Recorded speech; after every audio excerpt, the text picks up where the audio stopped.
안녕하세요. 김명선 목사입니다. 전 시간에 이어 오늘도 로마서 3장 19절로부터 20절까지 강해를 하도록 하겠습니다.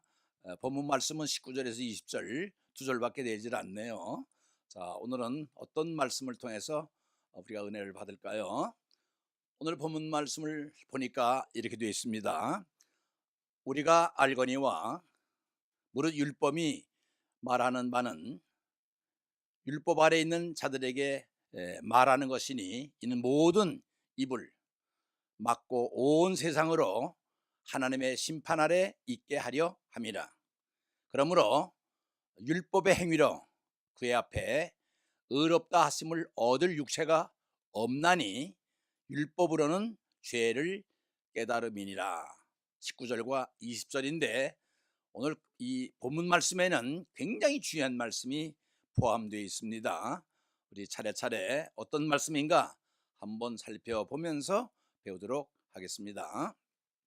자, 첫째는 인간의 상황입니다. 시츄에이션이라고 그랬는데 인간은 어떤 처지에 있을까?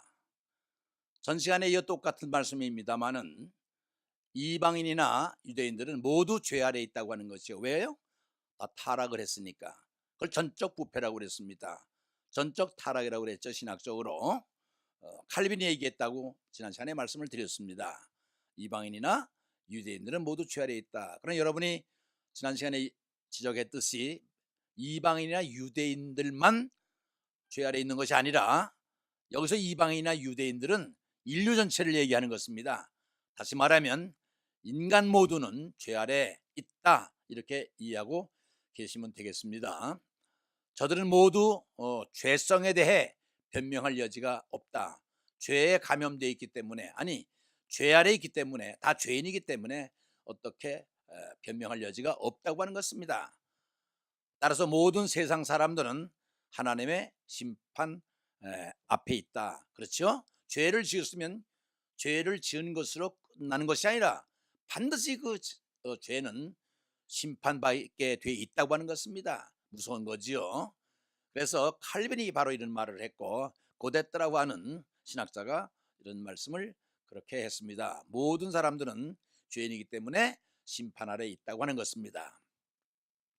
하나님의 심판 아래 있음을 규정하는 것은 율법으로는 아무도 의롭다 함을 얻을 수 없다고 하는 것입니다. 그렇죠? 율법, 여러분 요전에 말씀드렸지만은 유대인들은 613가지의 조항을 만들어서 그걸 지키려고 하는데 하나만 지켜도, 하나만 어겨도, 또 둘만 어겨도, 셋 어겨도 다 어기는 것이 되기 때문에 하나도 어기면 안 되는 거예요. 그러니까 이 율법을 통해서는 의롭다고 이렇게 인정받을 사람이 없다는 거예요. 그렇지 않겠어요? 하나만 어겨도 전체를 다 어기는 것이 되니까. 그래서 오히려 죄를 깨닫게 해주는 것이다. 여러분, 율법하면 여러분 여러 가지로 이렇게 생각을 하겠지만은 딱 하나만 기억하세요. 율법이 하는 역할, 하는 일이 뭔고 하니 죄를 깨닫게 해주는 것이 율법의 기본적이고 전체적인 그게 기능입니다. 다시 말하면 내가 예를 들어서 어떤 잘못을 저질렀다 하면 그 잘못 저지른 것이 어디에 의해서 잘못이라고 하는 것을 규정 지을 수 있느냐는 겁니다. 예를 들면 어떤 사람이 도둑질을 했다. 도둑질을 한 것이 어디에 잘못됐다는 얘기예요? 법에 의해서 보니까 잘못됐다는 거예요. 법이 없으니까 죄가 없는 거예요. 그래서 성경에 그런 말이 있죠. 율법이 오기 전엔 죄가 죄로 인정받지 않았다. 그 얘기는 뭔가 하니 죄를 죄로 규정 지을 수 있는 기본적인 법이 없었다는 거예요. 그래 율법이 오니까 율법에 의해서 죄가 규정이 되는 거예요. 여러분이 검사가 이렇게 기소를 해가지고 판사가 판결할 때에 판사도 그냥 이렇게 자기 마음대로 몇 년 그래 선언하지 않잖아요. 당신의 범죄는 법률 형법 몇 조 몇 항에 의거해서 그 조항에 의거해서 이렇게 형을 때리듯이 마찬가지로 죄가 되려면은 율법에 어긋나다고 하는 것이 먼저 규정돼야 돼요. 그래서 이 율법이라고 하는 것은, 이 법이라고 하는 것은 죄를 깨닫게 해준다는 거예요. 죄를 알게 해준다는 거예요. 그러니까 다시 말하면 율법이 없으면 죄도 없는 거예요. 왜? 어디에 기준을 두고선 죄라고 정할 수 있어요? 율법이 있으니까 죄라고 정할 수 있는 거거든요. 무슨 말인지 알았죠? 그래, 율법이 하는 역할은 죄를 드러내게 하는 것, 똑같은 말입니다. 죄를 깨닫게 하는 것이다. 이렇게 알아두면 굉장히 중요한 요소를 기억하게 되는 것입니다. 이 구절은 시편 143편 2절의 인용인데요. 주의 종에게 심판을 행하지 마소서. 주의 눈앞에는 의로운 인생이 하나도 없나이다. 이렇게 언급을 해놨습니다. 그러니까 이 심판도 하나님 마음대로 하는 것이 아니라 율법을 줬기 때문에 율법에 근거해서 하나님도 우리를 심판하시게 되는 것입니다. 그런 뜻을 포함하고 있습니다. 또 인간 존재를 볼까요? 인간 존재는, 그러므로 인간은 의롭다 하심을 입어야 할 존재다. 자, 이거 보세요. 죄를 졌어요. 죄된 인간이죠. 우리 존재가 그런 죄된 존재인데, 죄된 존재로 우리가 심판을 받아야 된다면 살아남을 자가 없잖아요. 그렇지, 이 죄를 벗고 의롭다함을 얻어야 될 우리가 존재라는 거예요. 그렇지 않겠어요? 그것이 없으면, 죄가 죄로 끝나면 우리는 어떻게 살 수 있겠어요? 죽는 거예요. 멸망받는 거예요. 그렇기 때문에 이 인간이 죄된 존재라고 하는 것은 필히 의롭다 하심을 입어야 된다는 겁니다. 필연적으로. 죄를 깨달은 인생이 다음에 필요한 것은 죄의 처리 문제다. 이것도 중요한 말씀인데요. 자, 내 죄가 율법에 의해서 무엇이다. 아까 율법의 역할은 죄를 드러나게 하는 것, 죄를 규정하는 거라고 그랬잖아요. 몇 조 몇 항에 의거해서 너는 위법이다. 이게 죄를 깨닫게 해주는 거, 알게 해주는 거예요. 그런데 죄를 깨닫게 해주는 것으로 끝나면 뭐래요? 깨달으면 이 깨달은 죄를 처리할 수 있어야 되잖아요. 그래서 이 의롭다 함은 디카이노, 헬라에서는 디카이노라고 하는데 신약에는 39회가 언급되어 있어요. 그중에 27번이 바울 서신에 언급되어 있습니다. 그런데 이거 가만히 보면요, 여러분, 그 의롭다함, 아까 얘기했죠? 의롭다고 하는 것은 죄를 처리하고 난 다음에야 의롭워지는 거 아니겠어요? 그죠? 순서가. 그러면 의롭게 되려면은 죄 없다고 선언을 해줘야 돼요. 너는 죄 없는 사람이다. 사도 바울 사상에서 이것이, 그 의사상에서는 칭의라고 그러죠. 칭의. 너는 의로운 사람이다. 죄 없는 사람은 인정된다. 이걸 칭의라고 하는데, 이렇게 죄인이 의롭게 되려면 먼저 의롭게 되기 전에 선언이 먼저 있어야 된다는 거예요. 이렇게 이해하면 되겠네요. 죄인이 석방이 되려면은 그냥 문 열고 나갈 수 있어요? 판사가 너는 죄 없다 선언해줘야지 그때부터 자유의 몸이 되는 것처럼 의롭게 되려면 먼저 선언이 있어야 된단 말입니다. 선언을 받아야 되는 거지요. 인정이 돼야 된다는 얘기죠. 죄 없다고 하는. 죄 없어야 인정될 거 아니겠어요?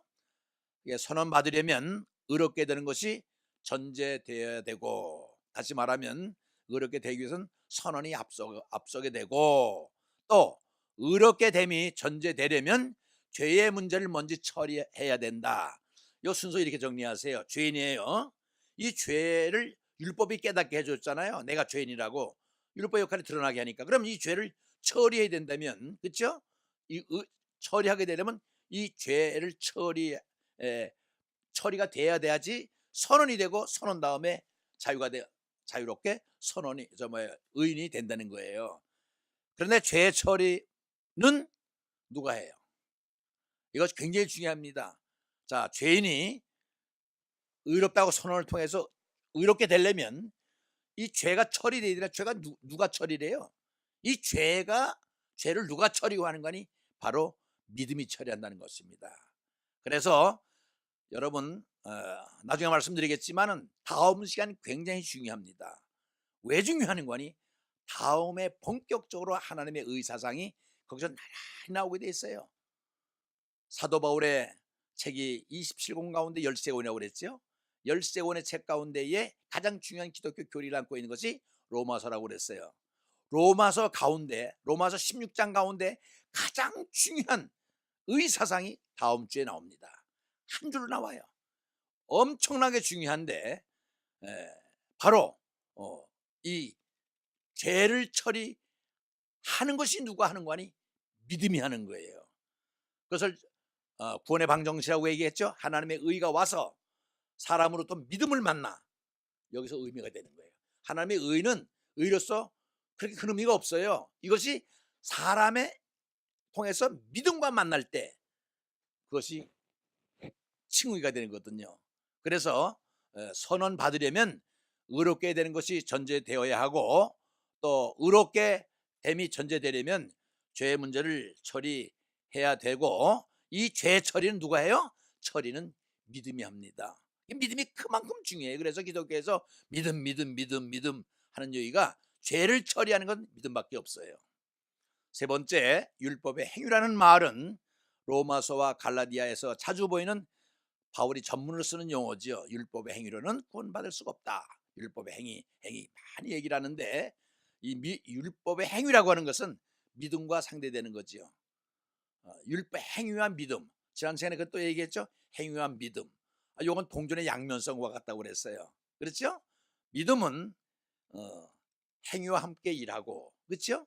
믿음은 또 믿음은 행위와 함께 일하고, 행위는 믿음을 이렇게 온전케 한다 말이 있죠. 동면의 양면성과 똑같은 의미라고 설명을 하면서, 이 행위와 믿음은 상대가 되는 용어다. 이는 율법 자체의 요구를 따라 그대로 행하는 것을 가리키며, 율법의 행위는 인간의 노력에 의해 좌우되는 것이 율법의 행위요.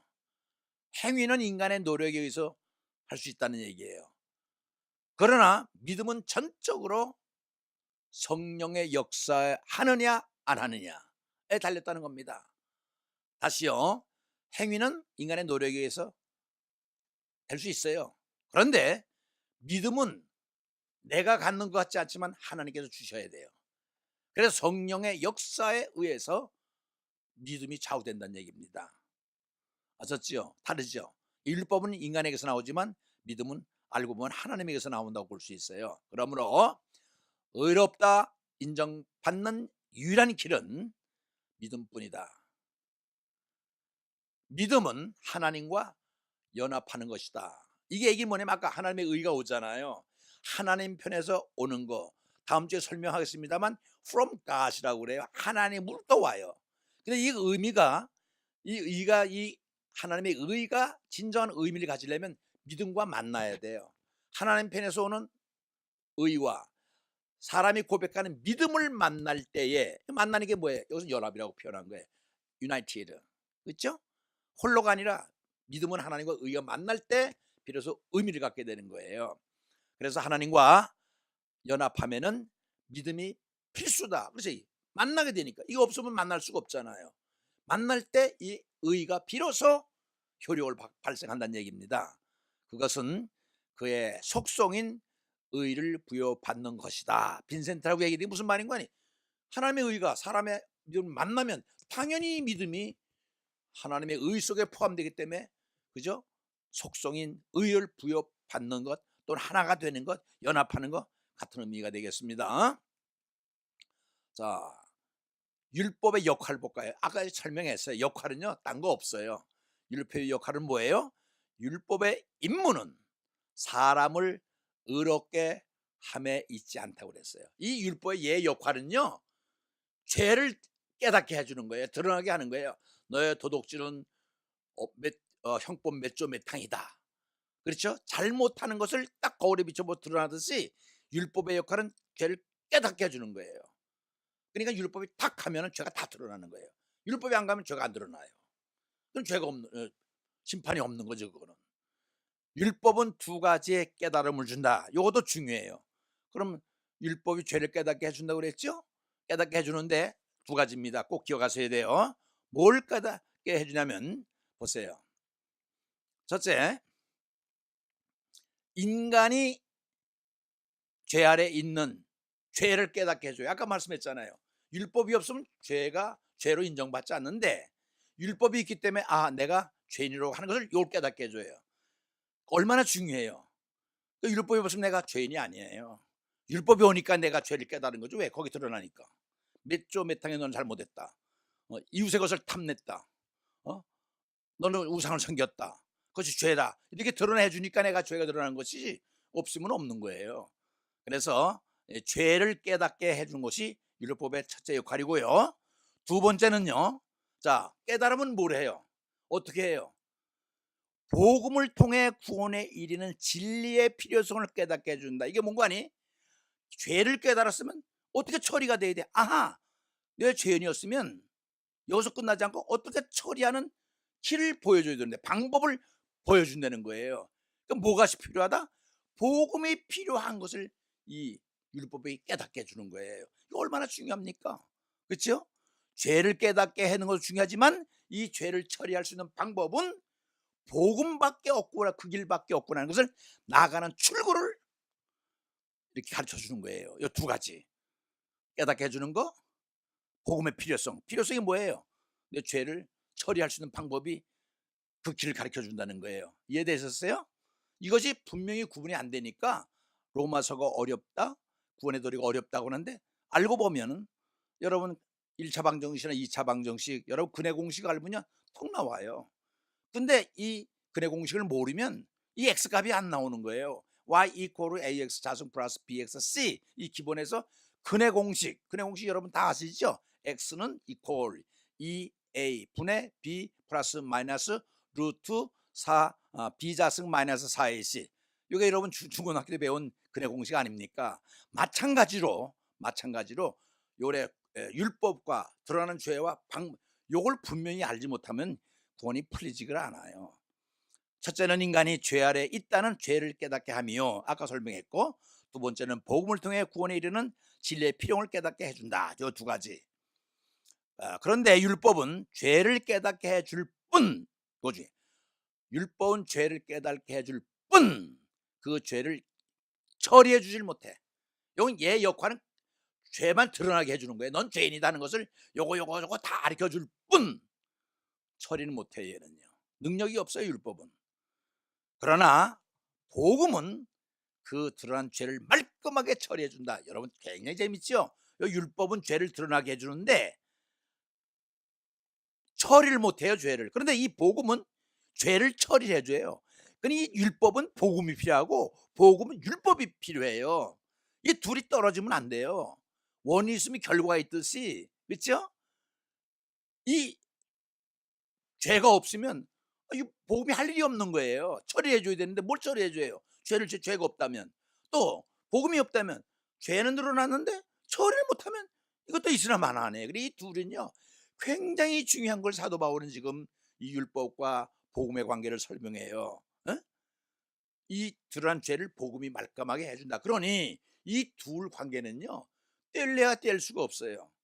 율법과 복음은 뗄래야 뗄 수가 없어요. 이것이기 때문에 이게 있고 이것이 있기 때문에 이게 있어. 그래서 우리가 일반적으로 생각할 때는 율법은 잘못되고 나쁘고 막 이렇게 얘기하는데, 여러분 분명히 알아야 됩니다. 율법은 나쁜 게 아니에요. 율법을 행하는 유대인이 나쁘니까. 여러분이 로마서를 공부하면서 유대인과 율법 요걸 구분할 줄 알아야 돼. 율법은 좋은 거예요. 율법을 못 지키는 유대인들이고 율법을 악용하는 유대인이 잘못한 거고, 외식하는 유대인이 잘못된 거지 율법 자체는 잘못된 게 아니라는 거예요. 예수님께서 뭐라고 그랬어요? 내가 율법이나 선지자를 폐하러 온 줄로 생각하지 말라 그랬어요. 말라. 폐하러 온 것이 아니요 완전케 하러 왔다. 여러분 마태복음 5장 18절에 산상수훈에서 그러잖아요. 내가 율법이나 선지자를 폐하러 온 줄로 생각하지 마. 나는 폐하러 온 게 아니야. 없애려 온 게 아니라 완전하게 하러 왔다는 거예요. 그건 마태복음 5장 18절의 말씀인데, 그 다음에 또 이런 말씀이 나와요. 내가 진실로 너에게 이르노니 천지가 없어기 전에는 율법의 1.1핵이라도 반드시 없어지지 아니하고 다 이루리라. 천지가 없어지기는 율법의 1의 1에도 없어지고 완전하게 된다는 거예요. 그 18절이고, 율법에서 선지자를 폐하러 온 줄로 생각하지 말라. 온 것이 아니요 완전케 하라. 이건 17절의 말씀인데요. 17, 18점이 그렇게 율법에 대해서 언급을 했어요. 그러니까 아까 말씀드렸잖아요. 율법이 죄를 깨닫게 하니까 처리는 못하는데 이 복음이 처리를 해줘요. 또 율법이 없다면 복음이 할 일이 없어요. 왜? 얘는 이 복음은 죄를 처리해야 되는데, 이게 둘은 불가분의 관계에 있어요. 동전의 양면속과 똑같은 거예요. 요거는 죄를 드러나게 하고, 율법은, 복음은 드러난 벌을 말끔히 처리하고. 얼마나 짝수가 맞습니까? 그렇잖아요. 그런데요, 다음 시간에 우리가 배울 로마서 3장 31절에 보니까요, 내가 여러분 그 31절에 이런 말씀이 있어요. 내가 율법을 폐로한 줄 아냐? 너 절대 아니다. 도리어 율법을 굳세게 한다고 그랬어요. 복음서에서는 완전하게 하러 왔다 했는데, 로마서 3장 31절에서는 사도 바울이 내가 율법을 확실하게 세운다는 거예요. 이게 어떻게 없어져요? 그러니까 이 둘의 필요성을 알지요. 그러니까 이 율법에 대해서 나쁜 생각을 가지면 안 돼요. 유대인이 나쁜 거지요. 무슨 말인지 아셨죠? 오늘 핵심은 그겁니다. 그것이 바로 복음의 필요성이요 중요성이라는 거예요. 이 둘 드러나게 하고 드러난 죄를 처리해주고. 그러니까 이것이 없으면 이 율법은요 미완성 교양곡이에요.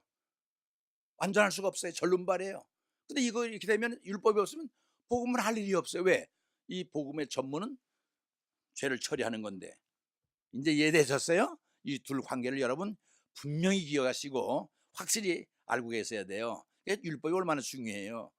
그래서 율법을 그리스도에게로 인도하는 몽학선생, 이 몽학선생이 뭐냐 그러면요, 티처라고 알아도 돼. 티처. 이거 튜러라고 그러는데, 튜러, 개인 교수를 튜러라고 그러죠. 가르쳐준다는 거예요. 길잡이란 뜻이에요. 어디로 길잡이에? 복음으로 가는 길잡이, 구원을 받는 길잡이. 이게 이 율법이 하는 거예요. 죄를 깨닫게 해줄 뿐 아니라 필요성을 느끼기까지만 해주는 게 율법의 역할이거든요. 율법이 이처럼 인간을 정죄함으로, 죄 있다 인정함으로 복음의 필요성을 알게 해주는 게 율법의 역할이 얼마나 중요합니까? 그러니까 피해서는 안 돼요. 그래 예수님께서 완성하러 왔다는 거예요. 온전케 하러 왔다는 거예요. 사도 바울은 오히려 율법을 굳세게 세운다고 얘기하는 게 바로 이 맥락입니다. 결국에는 그리스도로 말미암는 구원을 얻는 길을 열어주는 역할을 누가 하는 거예요? 역할하는 거예요. 역할은 율법이 하고 진짜 처리하는 것은 복음이 하거든요. 이 참 얼마나 확실한 겁니까? 그렇잖아요. 여러분 어떻게 이해하셨어요? 다음 주에는 정말 이 하나님의 의를 확실하게 여러분 이해될 테니까 다음 시간을 좀 기대했으면 좋겠어요. 왜냐하면 로마서의 핵심은 거기다 있거든요. 다음 시간 중요합니다. 그렇게 하시고, 오늘 얼마나 이해하셨는지 모르겠어요. 설명하느라고 했는데 여러분이 잘 이해하셔야죠. 여러분 이해 못하면 내가 잘 설명을 안 된 거예요. 그러니까 이해를 잘 하셔서 복음서가 재밌었으면 좋겠어요. 우리 이제 다음 주에 또 만날 때까지 편안히 계시는데 기도 한번 할까요? 자, 우리 기도하겠습니다. 고마우신 아버지 하나님, 오늘 중요한 말씀 배웠어요. 율법은 죄를 드러나게 하고 복음은 그 죄를 처리해 준다고 하는 것을 통해서 복음을 믿어야 될 이유가 여기 있구나 라고 깨달았습니다. 복음이 뭐예요? 복음은 예수 그리스도잖아요. 예수 그리스도 아니고선 죄를 처리해 줄 사람이 없잖아요. 하나님, 아직까지는 율법이 나쁜 건 줄 알았는데 율법이 나쁜 것이 아니라 율법을 잘 지키지 못한 유대인이 나쁘다는 걸 또 알았습니다. 율법이 이렇게 중요한 거 깨닫게 해주셔서 고맙습니다. 율법이 없으면 내가 죄인이라는 걸 몰랐는데 율법이 나아가 내가 죄인이라는 걸 깨닫게 해주고 또 너는 복음 필요하는 필요성까지를 가르쳐주니까 얼마나 감사한지 모르겠습니다. 하나님, 아직까지 몰랐으면 알게 해주셔서 예수를 믿되 바로 믿게 하시고 이 구원의 로드맵을 참 한 걸음 한 걸음 좀 디딤돌 삼아서 잘 짚어나가 하나님이 허락하시는 우리 구원의 놀라운 축복을 받을 수 있도록 도와주옵소서. 다시 한번 하나님 기도합니다. 이 방송 듣는 가운데에 아픈 사람이 있으면 고쳐주세요. 저들은 고통 중에 있습니다. 주님이 인생의 해답이듯이 병고침의 해답은 주님이 갖고 있사오니 저들을 고통 중에서 해방시켜 주시고 어두운 그늘에서 자유롭게 만들어 주셨어요. 그 가정이 복되게 하시고 예수가 정말 구세주라는 것, 상천하니의 주님 같은 분이 없다는 것을 깨닫는 귀한 복음의 진리를 이런 지식적인 상식보다는 만남으로써, 주님을 만남으로써 내 병도 고침받고 병 고침 받는 게 문제가 아니라 구원함을 받아서 생명을 얻는 하나님의 자녀가 되는 이 놀라운 사실을 이 말씀 한마디에서 깨달을 수 있도록 도와주시옵소서. 다시 한번 부탁합니다. 아픈 사람 낫게 해주세요. 그리고 구원의 감격을 노래할 수 있도록 저들에게 골고루 기회와 축복을 허락해 주시길 간절히 원하면서 존귀하신 예수 그리스도 이름으로 간구했사옵나이다. 아멘.